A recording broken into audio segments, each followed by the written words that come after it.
Well, are we happy? I said, are we happy? Oh yes.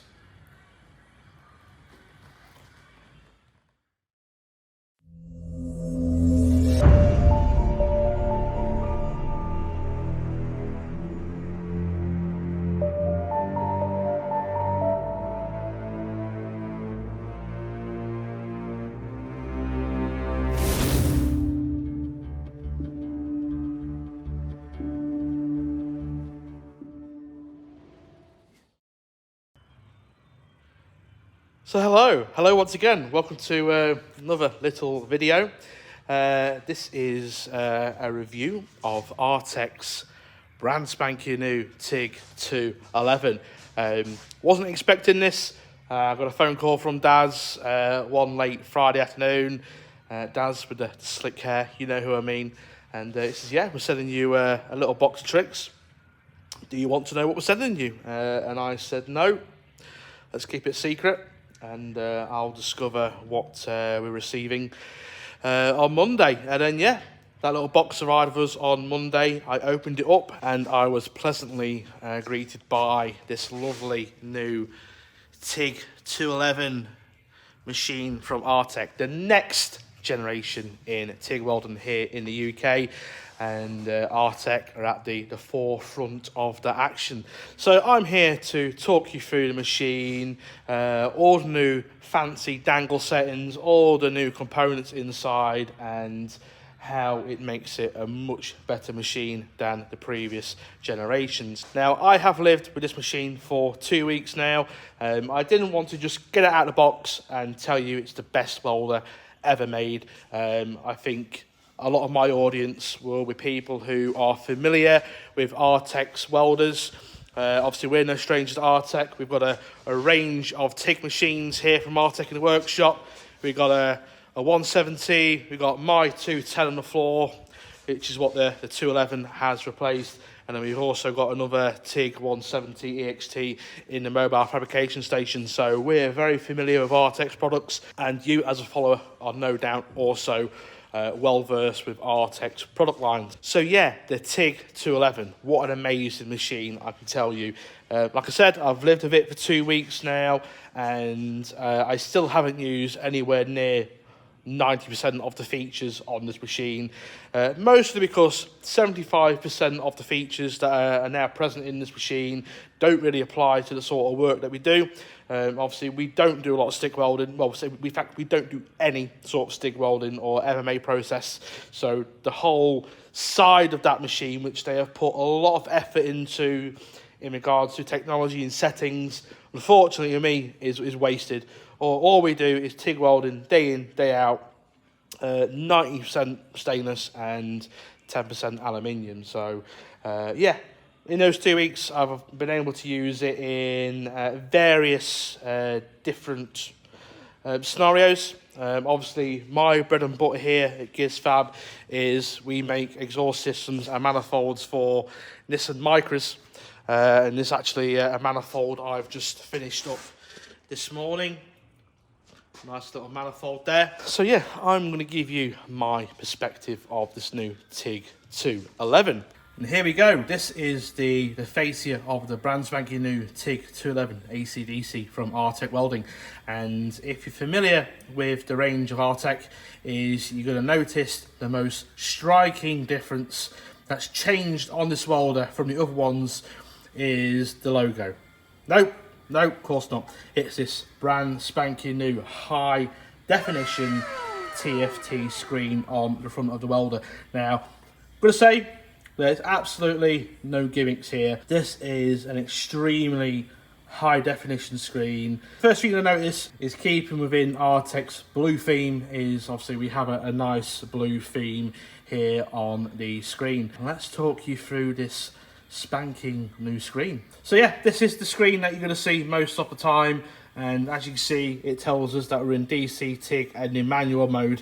Now, this particular new machine also has an easy set mode, so if you press this bottom button here, as you can see, it goes into a different screen. So the easy mode is designed for beginners who are just sort of dipping their toes into TIG welding, and it really does make the process nice and easy if you're not quite sure what settings you need to use for specific operations.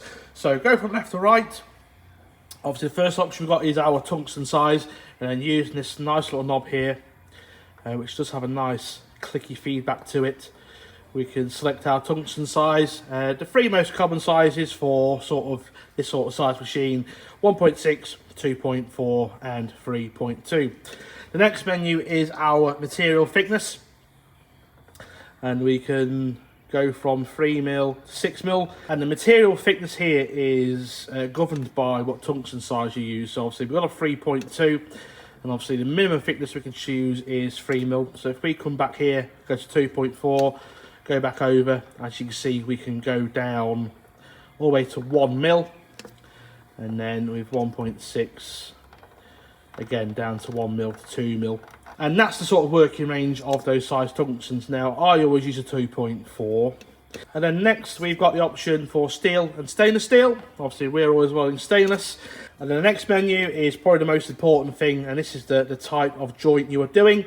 And for a beginner, as you can see here, as we go in between each individual mode, we have a nice visual demonstration of the type of weld that you're doing. So a butt weld, where you're just butting two pieces of steel up together to weld, a corner, an edge, a lap and a T, or also known as a fillet weld.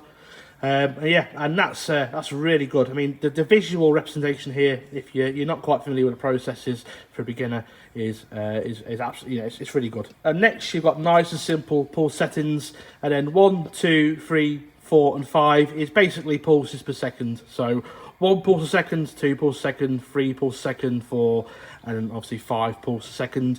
We'll go into a bit more detail than that in the manual mode. And then into the next menu, you've got your types of arc activation. So you've got your typical 2T and 4T modes, and obviously you've got the pedal mode, which is my only method of welding. And then once you're happy with your settings, you come over to the final menu, and it gives you the ideal circumstances or the ideal settings to use for the job that you're giving it. And another nice touch as well is that it does give you a suggestion for your gas flow and a suggestion for your cup size. So if you come back over to like the material thickness, for example, as we change thickness of material, and we go from 8 litres per minute to 13 litres per minute, and then cup size we go from a number 6 to a number 8. Good settings, I guess, for a beginner. It's certainly going to give you a starting point, but for some of the sort of weld porn stuff that you see, these settings probably wouldn't be ideal for that. But again, this mode here is fantastic for beginners. So here we've got a 2.4 with a 2mm tungsten on some stainless with a T fillet join. Now 55 amps is, I'd say, for material thickness is just about right. And then depending on your feed speed and your rate and how you move the torch and feed your filler rod, you do have a trim here. So you can trim it, I believe it's 20 amps in total. So you get 10 amps trim less, and you get 10 amps to trim more, which is a nice little touch. So if you're just sort of struggling to get heat in there, you can turn the amperage up. And then for the AC mode, in easy, it's basically the same scenario here. So yeah, you've got your tungsten size, your material thickness, and then you've got your two types of aluminium composition in there, so you can choose between what you're welding. And again, you've got your types of weld there you can select. Pulse mode, again, 1 pulse per second, 2 pulse second, 3, 4, 5, etc. And then you've got your pedal activation modes. And yeah, it spits you out again an amperage, trim it either way. And obviously you get a nice 20 amp sort of leeway in total, 10 amps either way. And again, it's giving you your recommended litres per minute and your recommended cup size. All in all, this mode is going to be extremely helpful if you're new to welding, you've bought this welder. It's really going to help you sort of learn to walk, if that makes sense. And then as you get to grips with the machine, you'll be able to come off the easy mode and then you'll be able to go back into your full manual mode, which is here. So yeah, this is the full manual mode, and as you can see, we've got the features here. We'll start off here, which is high frequency. You've got your lift and your live, and obviously high frequency is what we tend to use most of the time anyway. Your lift start is great for scenarios where high frequency is not preferable. So if you're welding around some sort of sensitive components like on an engine or a car or something, you know, sort of like in a scenario where you can't really remove the electronics. So, you know, that's a great mode for that. Then we've got a spot mode. So this is great for spot welding if you're tacking stuff together and your tack mode. Now, spot mode is pretty self-explanatory, but your tack mode I will describe as, you've seen them TikTok videos with the ladies with the nice painted nails, just sort of tacking just random bits of scrap together just for content because the welds look all shiny and stacked. That's pretty much what that mode is. So you could call that a cold weld mode, which is what you see in all these TikTok videos. And then cut over to here, you've got your typical 2T, 4T and pedal activation modes, and then you've got your pulse. So we'll just turn the pulse off for now, and if you press the home button down here, you get your waveform. Now, if you're familiar with welding, your waveform is what you'll see on the front of pretty much every TIG machine available. And yeah, you can set your pre-flow, your start amps, and your post-flow, which is pretty nice. Again, just basic TIG weld settings for 99.9% of them jobs. If you come back into this menu and you turn on your pulsar, press the home menu again, and as you can see, the waveform has changed here again. And this is where you can set your pulse time on, and obviously your pulse frequency. Again, tells you in this top right hand corner here what mode you are changing, in case you don't sort of understand what you're changing. And then obviously with your pulse frequency, 1 hertz equals 1 pulse per second. So if you wanted 1.5 pulse a second, 1.5 hertz, and so on. So 2 hertz with 2 pulses a second. And obviously you got your pulse time on in between your base amperage, your 2 amp. So obviously I tend to weld 50%, so it's on 50-50. As you can see, the screen's nice and reactive to when you're turning the knob. And as you can see, you can go down in 1% increments. And if you push it in and rotate, you go up in 10% increments. So yeah, basic pulse settings there, which is really, really nice. And then obviously, if you're in your pulsar, you can set your welding amperages here, which will be your high amperage. And then just to turn it off, come over here, rotate that, and then obviously you're back to your standardized settings, just your basic DC mode, which I dare say is what the machine is going to be in for, you know, a good 75% of the time. So yeah, that's the DC TIG manual side of things. And if you come down here, press the select button, we go into the AC mode. We've already been for the easy setup.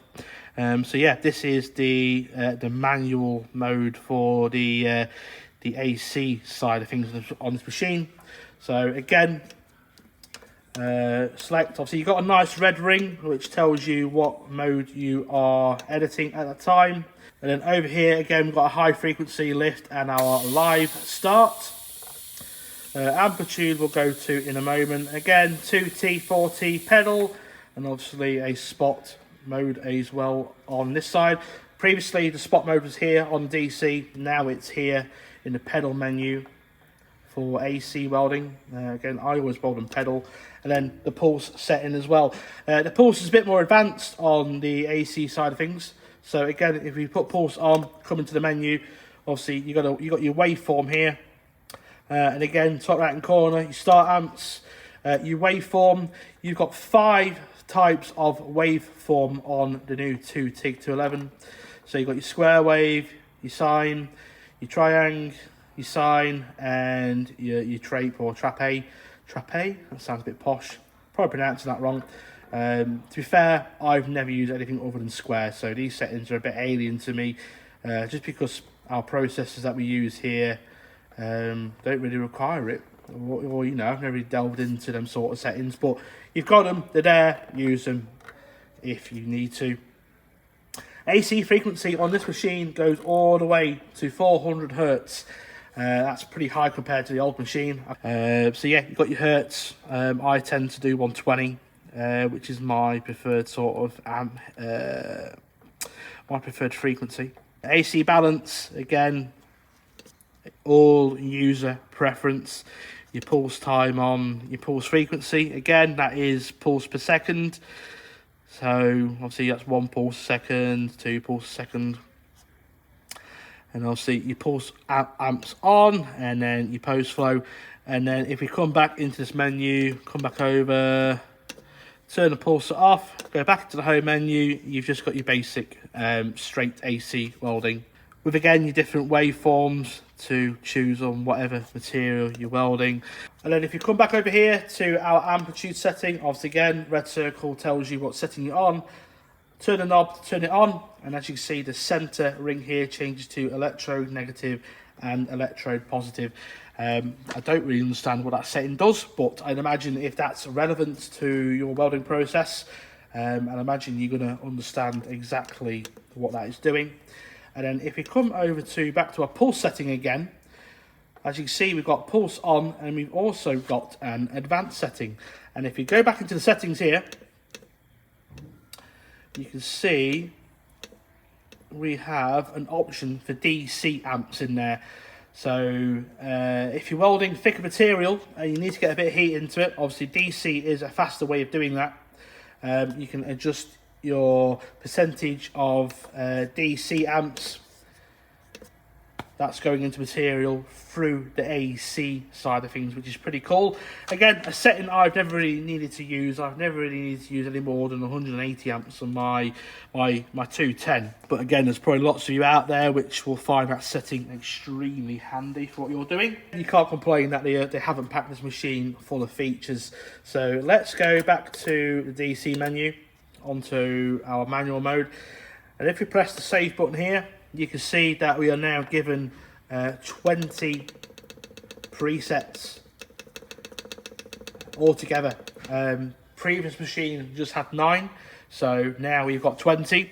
I have to admit, I only ever used 4.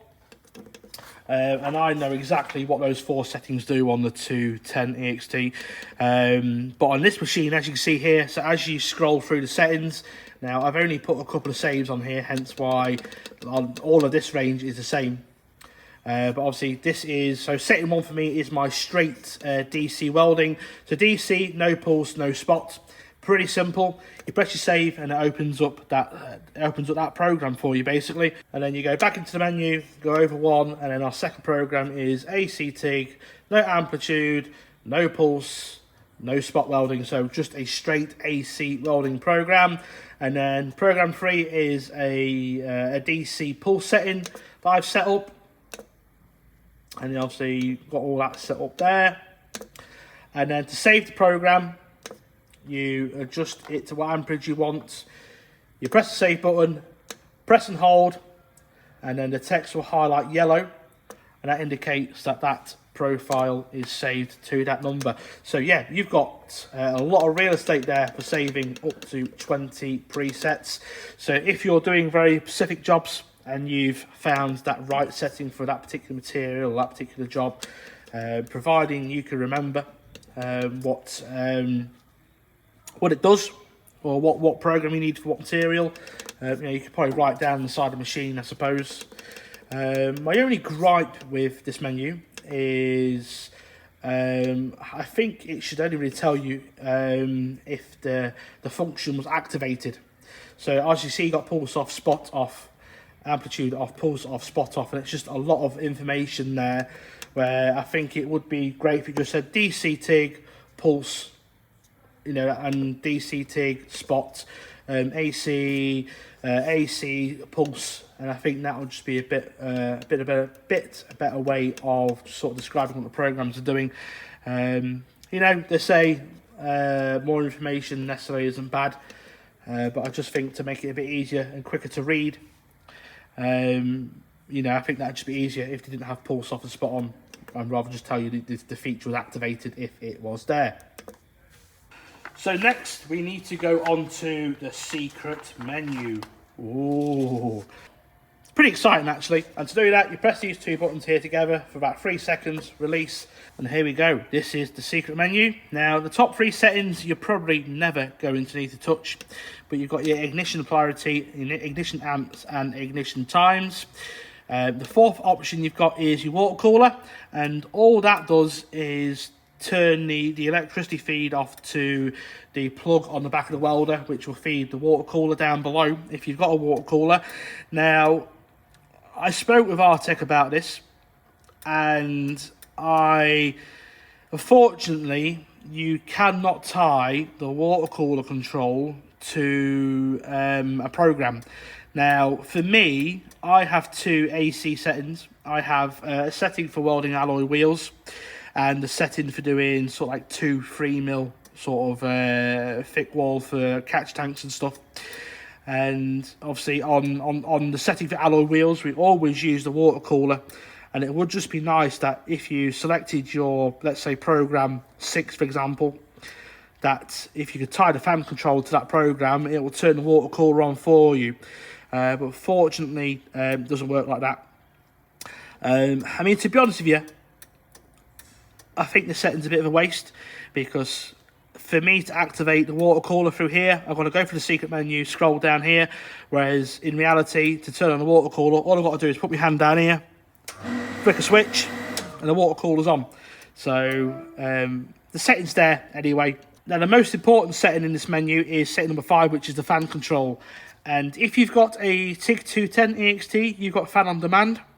And if you've got a TIG211, you don't have fan on demand.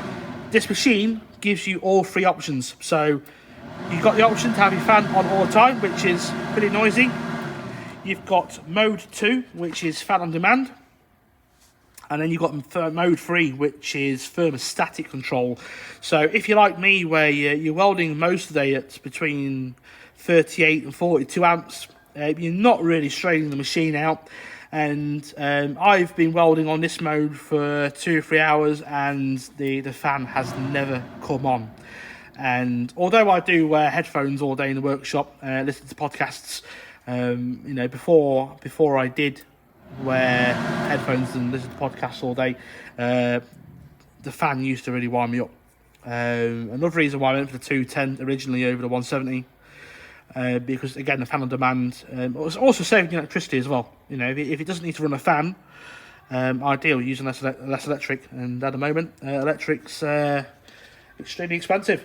And then high frequency spark force, and then you've got the temperature of the board and everything as well on that menu. So yes, I've pretty much exhausted my notes here. I've spent a couple of days preparing this to make sure I got all my information right about the machine. So yeah, just going through the last few notes here before we go on to some lovely welding content is how does the machine weld? And I can't really describe it. I did speak to Daz Arctic about it, and he said what I said makes sense, because that's what they intended to do. But the 210, the arc is quite crisp, if that makes sense.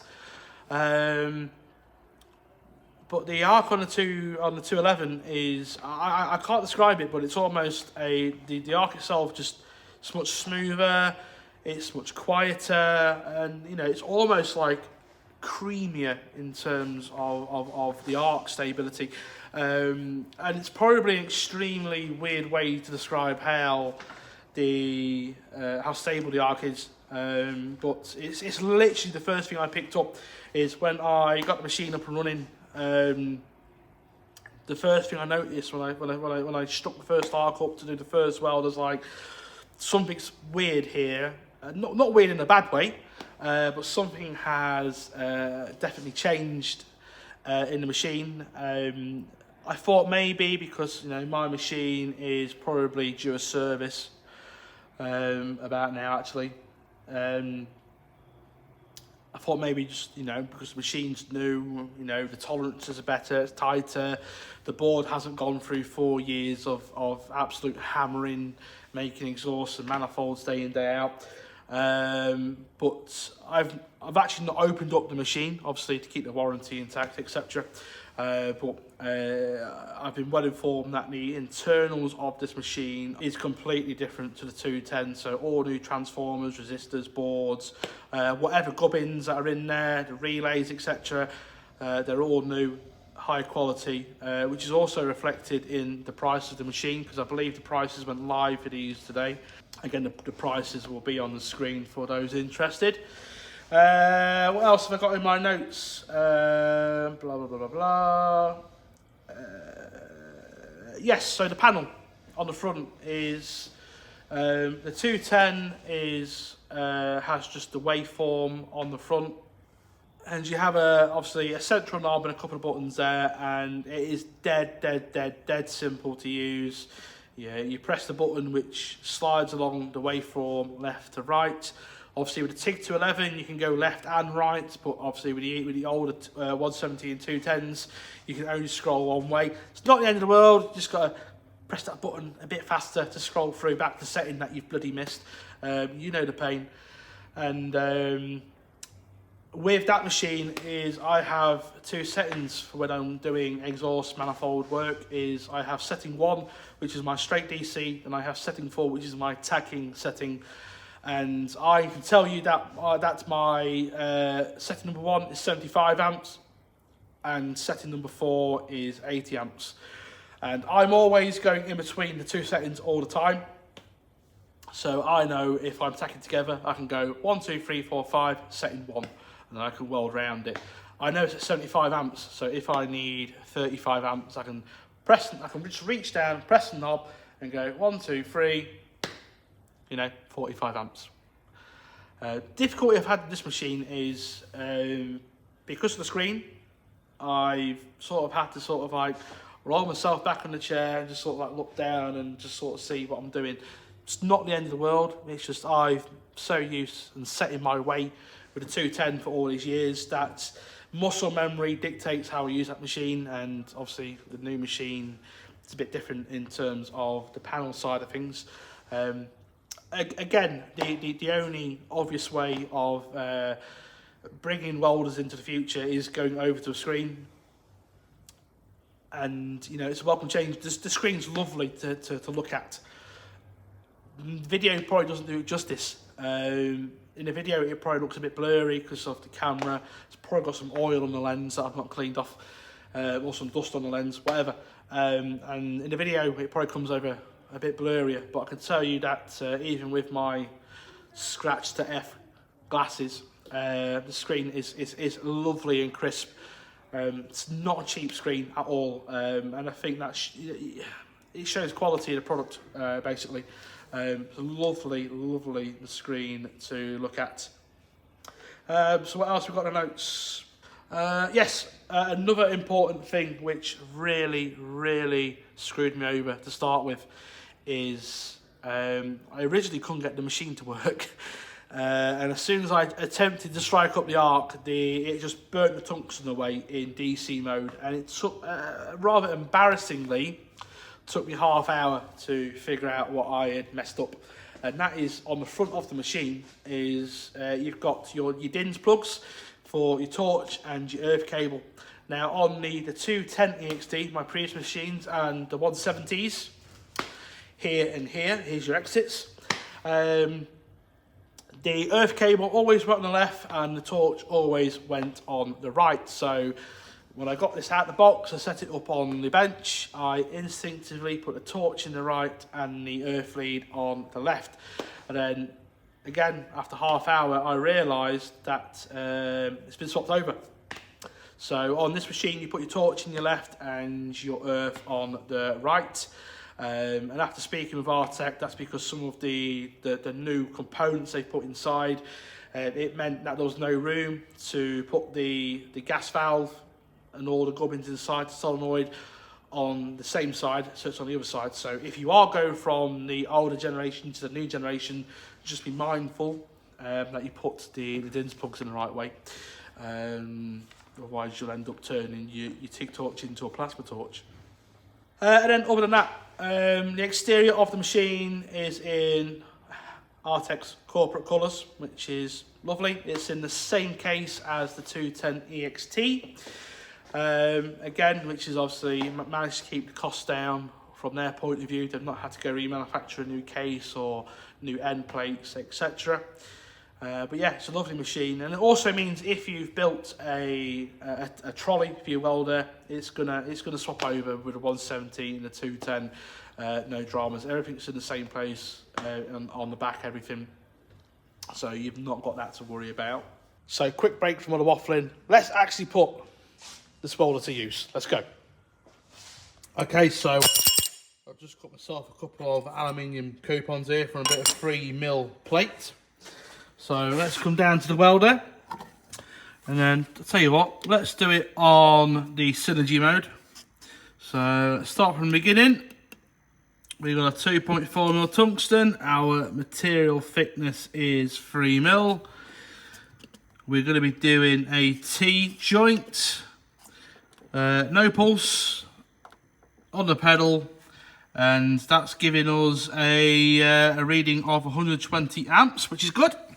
So now we need to set our flow down to, a spotted dog. So yeah, let's get suited and booted, and let's do ourselves a test coupon.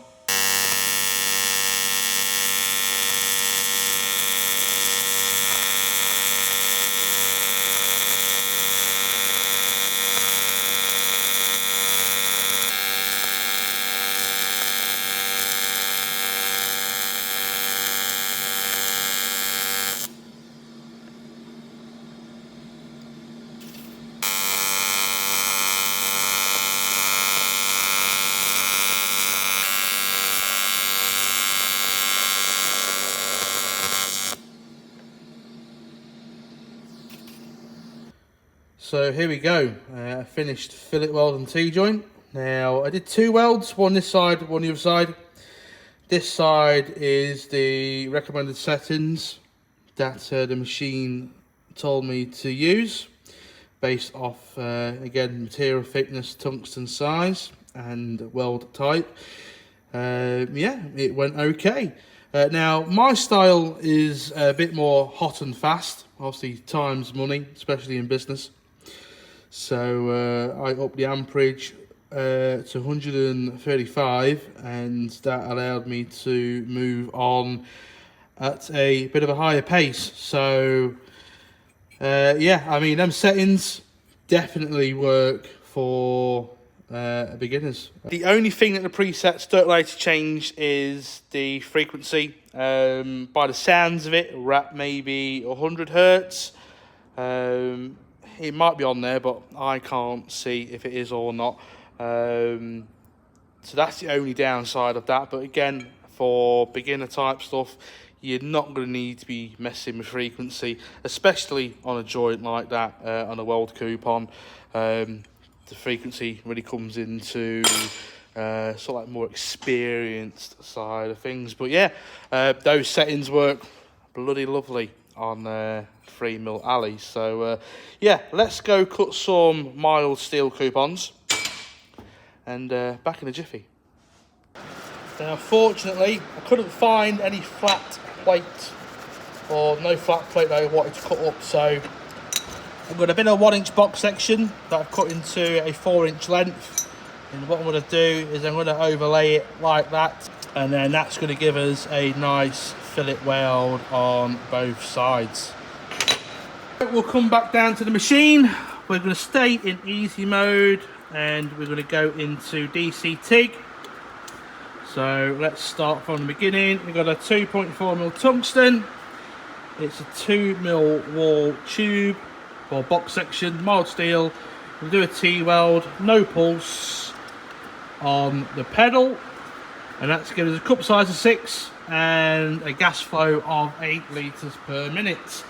And yeah, we've still got a 6 on there, so just need to go resharpen that tungsten, and then we'll come back and then we'll get these 2 bits of box section welded together. And I apologise about the noise if you can hear it, because the heavens have just opened and absolutely peeing it down, so hopefully that doesn't impede the sound quality.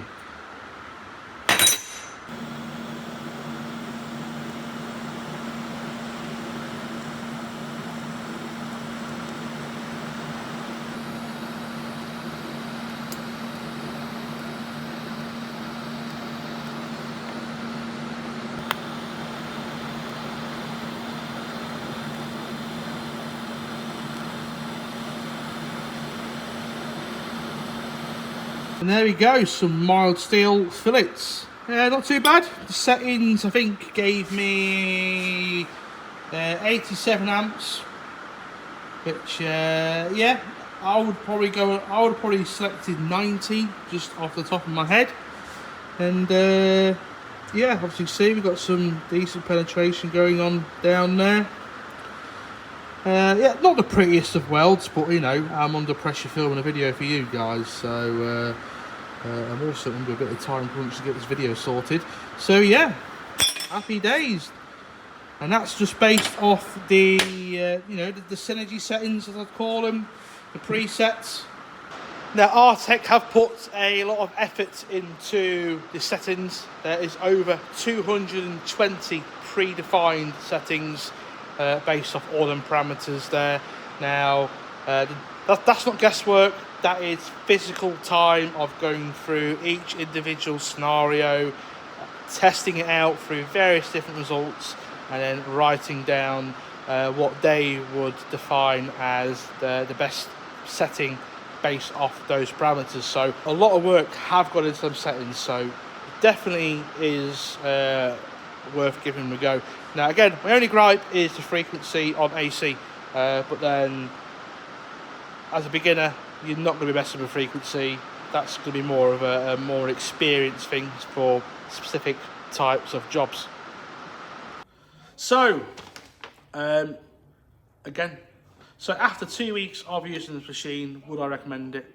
Yes. If you're looking to upgrade your tired 170 and 210, it's definitely a worthwhile upgrade, especially if you're going to make use of all them lovely new features that they've packed into this machine. Sadly, I'm not going to use them just because they're not applicable in the industry that we are using this machine in.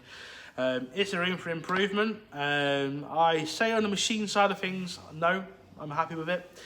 If I had to change a couple of things, obviously a bit late now because the machines are on the shelf ready for you to purchase today. There are a couple of changes that I would change, and I have spoke with Artec about these changes, maybe for the next generation of the welders. It's just a couple of simple things really. So for me, I'm sat on a stool at a bench all day doing, you know, the same manifold day in, day out, and with the 210, it wasn't a problem. Again, muscle memory, I know where the settings are, click, 75 to 40, you know, I know what I'm doing. With this machine, with the screen, you have got to sort of put your focus a bit more on the screen rather than the work. And I just kind of wish that the front fascia, where the panel is, was at a slight angle.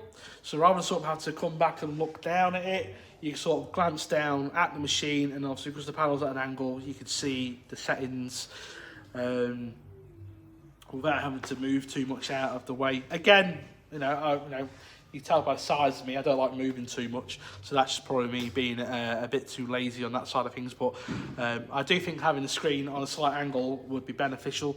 Again, because they've managed to keep the cost down by keeping the same case and the fascia plates and everything, that wasn't possible with this machine. But they have told me that it's something they have considered, maybe for the next generation.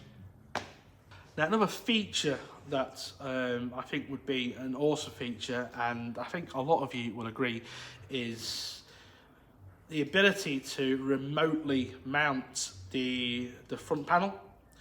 Now what I mean is if you've got your welder tucked up away under the bench, and again you've got to bend down, look at the settings, etc., it would be nice to bring that display and put it on the bench with you by means of maybe a clamp onto the side of your bench, or maybe like a magnetic base, and that's going to allow you to change the settings on the bench on the top.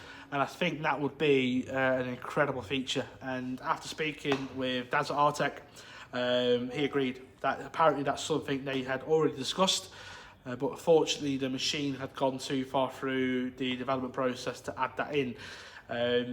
But he has sort of said he will look to see if it's a modification that they can do, because I really think that the ability to move just the display, just the thin panel onto your bench to change the settings would be an absolute game changer.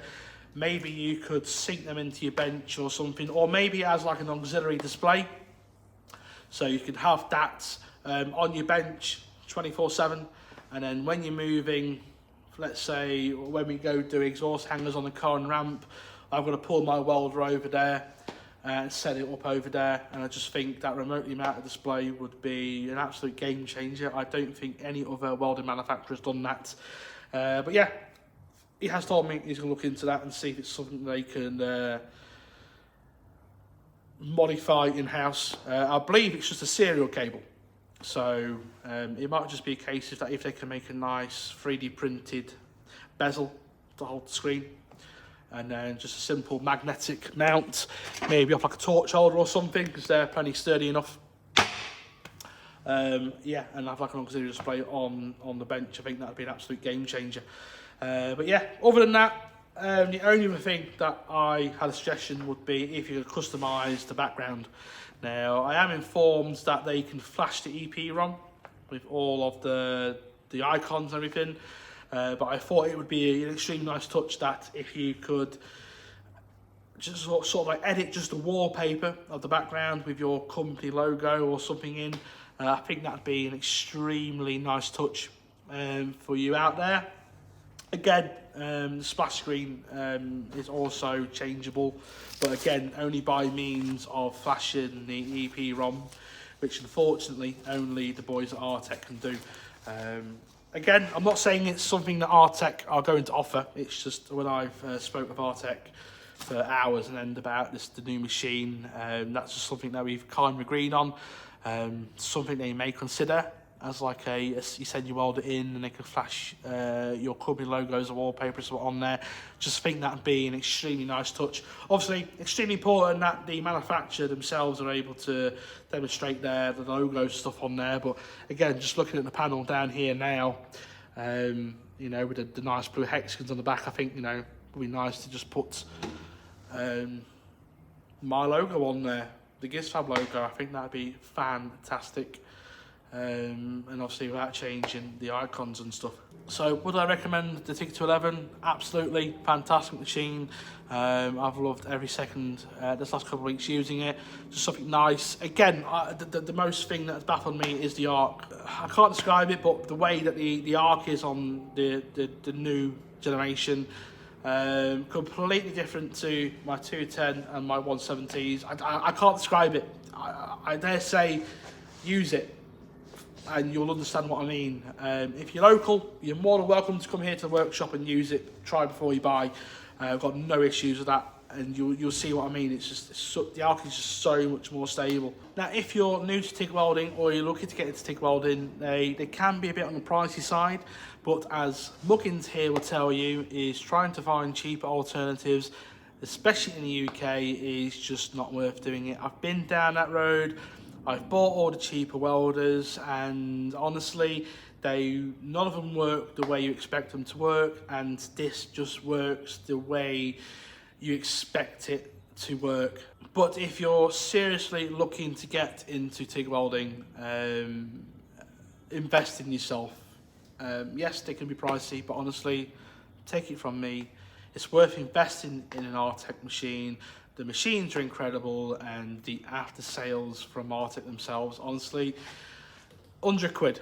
If you can find someone who can give you the after sales service better than Artec, I'll give you 100 quid. How about that? So yeah, that's it. Hopefully this video has been insightful from a sexual welder is yours truly. Yeah, and I hopefully giving you the experienced TIG welder side of the story when it comes to the new TIG211. Obviously extremely blessed that Artec have chosen this handsome face here to represent their company for the last couple of years. But yeah, it really is an incredible machine, and you know, I'm happy to be with the next generation of Artec machines for now and time to come. So yes, thank you for watching this video. If you've liked this video, obviously don't forget to like, comment, share and subscribe. If you've got any questions regarding the brand spanking new 211 EXT and the 171, do not hesitate to drop a message down below. Contact me on Facebook, email me, Instagram, whatever. I will do my absolute best to answer your questions. And again, my offer still stands. If you're local and you just want to come down and sort of use the machine for 20-30 minutes, then just drop us a message, we'll arrange a time, come down and try before you buy. And I'm pretty sure the offer would also stand at Artec, but definitely worth every penny and worth the investment. So yeah, thank you for watching. Go do a buy. Do a buy. Buy it. Buy it. Buy the welder. Buy it. Buy it. Buy the welder, please.